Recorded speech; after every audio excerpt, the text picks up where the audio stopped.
नमस्कार। आज हम माघ चौथ, सकट चौथ, तिलकुटनी चौथ के बारे में बात कर रहे हैं। माघ मास में आने वाली, ये कहें कि जनवरी मास में आने वाली चौथ के दिन जो व्रत किया जाता है वो माघ चौथ, सकट चौथ, तिलकुटनी चौथ के नाम से जाना जाता है। इस दिन तिलकुटे को लेकर, हाथ में लेकर कहानी सुनी जाती है और उसी से चंद्रमा को भोग लगाया जाता है और चंद्रमा को अर्घ दिया जाता है। उसके बाद ही हमारा व्रत खुलता है। सारा दिन हम बिना खाए पिए ही रहते हैं। तिलकुटा बनाने के लिए आप चाहें तो उसमें गुड़ या चीनी कुछ भी मिला सकते हैं। मैं आपको जो कहानी सुनाने जा रही हूँ वह मारवाड़ी भाषा में है, जिसे मैं हिंदी में ट्रांसलेट करके सुना रही हूँ। मारवाड़ी में क्या होता है कि जिस साल लड़का या लड़की का विवाह होता है उस साल पड़ने वाली माघ चौथ के दिन माँ को इसका उज्जमन करना होता है। उज्जमन कैसे किया जाता है या इसको लेकर जो भी सवाल आपके पास हैं उसके बारे में हम बाद में बात करेंगे। फिलहाल हम माघी चौथ की कहानी शुरू करते हैं। कहानी इस तरह से है, कथा इस तरह से है। एक साहूकार साहूकारनी थे। वह धर्म, पुण्य, व्रत कुछ भी नहीं करते थे। उनके कोई संतान भी नहीं थी। एक दिन पड़ोसन माघ चौथ की कहानी सुन रही थी तो साहूकारनी ने पूछा कि तुम ये क्या कर रही हो? तो पड़ोसन ने बोला कि मैं माघ चौथ की कहानी सुन रही हूँ। साहूकारनी बोली, इससे क्या होता है? पड़ोसन बोली कि इसके करने से अन्न, धन, संतान मिलती है। तो साहूकारनी बोली कि मुझे गर्भ ठहर जाए तो मैं 1.25 सेर का तिलकुटा करूंगी और चौथ का व्रत भी करूंगी। उसको गर्भ ठहर जाता है। उसके बाद वो कहती है कि मुझे लड़का हो जाएगा तो मैं 2.5 सेर का तिलकुटा करूंगी। उसके लड़का भी हो जाता है लेकिन वो तिलकुटा नहीं करती है। इसके बजाय वो ये कहती है कि जब मेरे लड़के का विवाह होगा तब मैं तिलकुटा करूंगी। और बेटे के विवाह की तैयारियां हो जाती हैं। बेटा मंडप में बैठ जाता है। चौथ माता सोचती है कि जब इसने कहा था कि गर्भ ठहर जाएगा तो मैं तिलकुटा करूंगी, फिर इसने कहा कि लड़का होगा तब, फिर इसने कहा कि मैं मेरा बेटे का विवाह होगा तब, लेकिन इसने अभी तक मेरा व्रत भी नहीं किया और तिलकुटा भी नहीं करा। अगर अब मैं इसको अपनी शक्ति नहीं दिखाऊंगी तो कलयुग में मुझे कोई भी नहीं पूछेगा।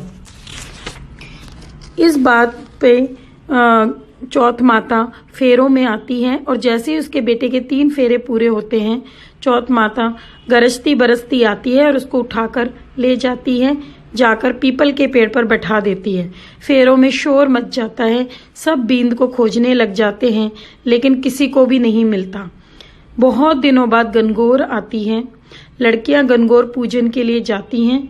पीपल के पास जब वो दूब लेने जाती हैं तो उस पीपल पर से बींद यानी वही लड़का रोज एक लड़की को बोलता है कि आजा मेरी अध ब्याही, मतलब कि आज से आधी शादी हुई है। ये सुन सुनकर लड़की सूखने लग जाती है। तो लड़की की माँ बोलती है, बेटी मैं तुझे अच्छा खिलाती हूँ फिर भी तू सूखती जा रही है, क्या बात है? तो उसने बताया माँ को कि पीपल पर एक लड़का बींद के कपड़े पहनकर बैठा है, मेहंदी लगाकर और सेवरा बांधकर बैठा हुआ है और मुझे कहता है कि आजा मेरी आधा ब्याही। तो माँ वहां जाकर देखती है तो उसे दिखाई देता है कि ये तो उसी का जवाई बैठा हुआ है। तो वो उससे बोलती है कि मेरी बेटी को आधी शादी में छोड़कर, आधे ब्याह में छोड़कर तुम यहाँ क्यों बैठे हो? तो बींद बोलता है, मैं तो चौथ माता के गुस्से की वजह से यहाँ बैठा हूँ। मेरी माँ ने तिलकुटा बोला था जो उसने नहीं किया, जिसकी वजह से चौथ माता नाराज होकर मुझे उठा लाई और यहाँ बैठा दिया।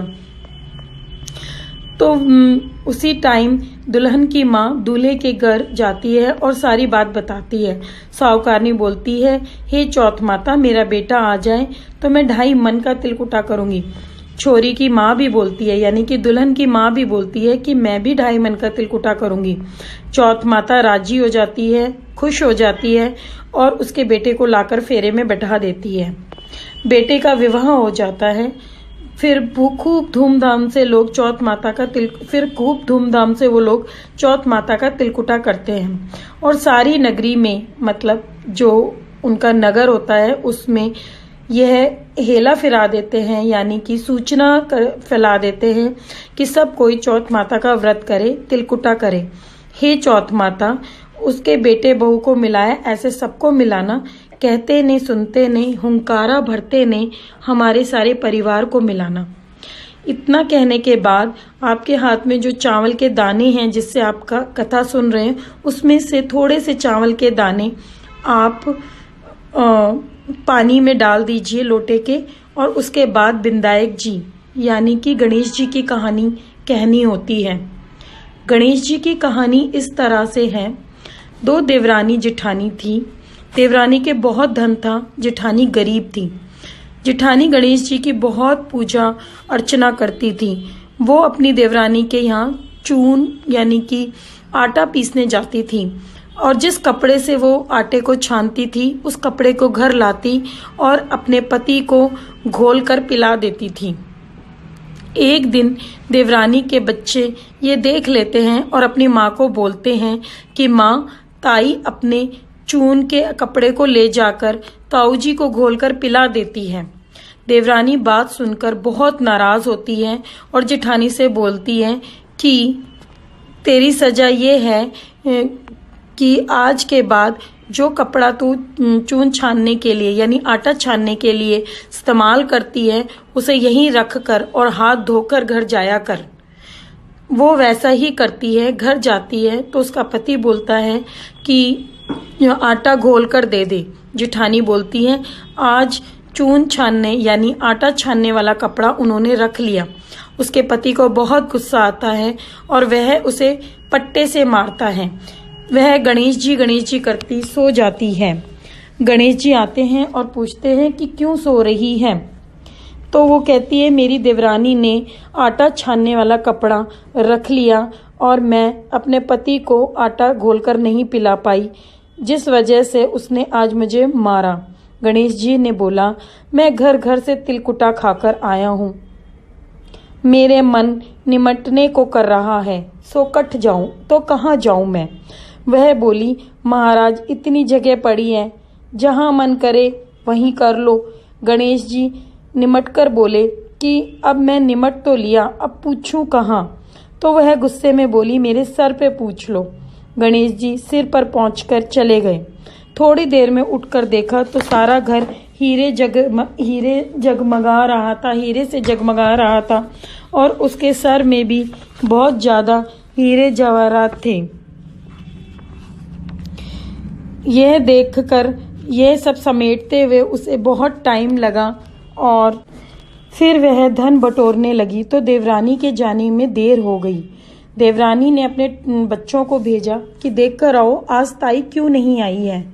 बच्चे आकर देखने लगे और माँ ने बोला कि ताई के तो बहुत धन हो गया है। देवरानी भागी भागी आई और पूछी तेरे इतना धन कहाँ से हो गया।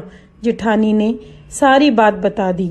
इतनी बात सुनकर देवरानी घर आई और अपने पति को बोली कि मुझे पट्टे से जिस पे हम पूजा करते हैं उसके लिए उसको पट्टा बोलते हैं, तो पाटे से मारो मुझे।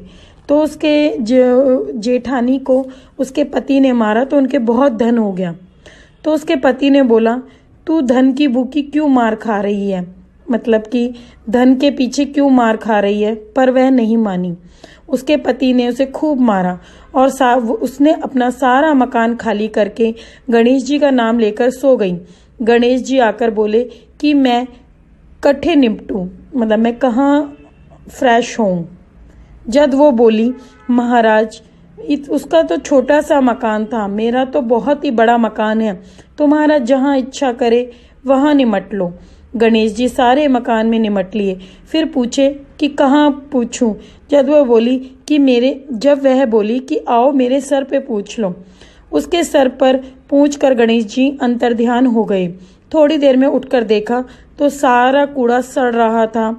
जब देवरानी बोली हे महाराज, मतलब हे गणेश जी महाराज, तुमने मेरे साथ छल कपट किया है। जेठानी को तो तुमने धन दिया और मुझे कूड़ा दे दिया। गणेश जी बोले कि तू धन की भूखी मार खाई है, उसने धर्म की भूखी थी। देवरानी बोली ते तुम्हारा है, अब तुम ही सब समेटो, मुझे कोई धन नहीं चाहिए। गणेश जी बोले कि तेरे धन में से आधा धन जिठानी को दे, तभी समेटूंगा। देवरानी आधा धन दे आई जेठानी को। तब गणेश जी ने अपनी सारी माया समेटी।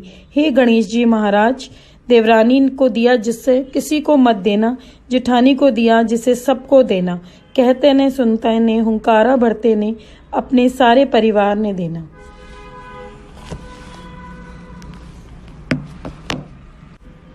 अगर आप लोगों को कुछ भी समझ ना आया हो या आपके मन में किसी भी तरह के डाउट हो, क्वेश्चन हो, तो आप कमेंट्स करके हमसे पूछ सकते हैं। या अगर मारवाड़ से रिलेटेड कुछ भी आपको पूजा की कोई और अन्य कहानी या कोई उज्जमन वगैरह पूछना है तो आप हमसे पूछ सकते हैं, हम आपको विधि बता देंगे।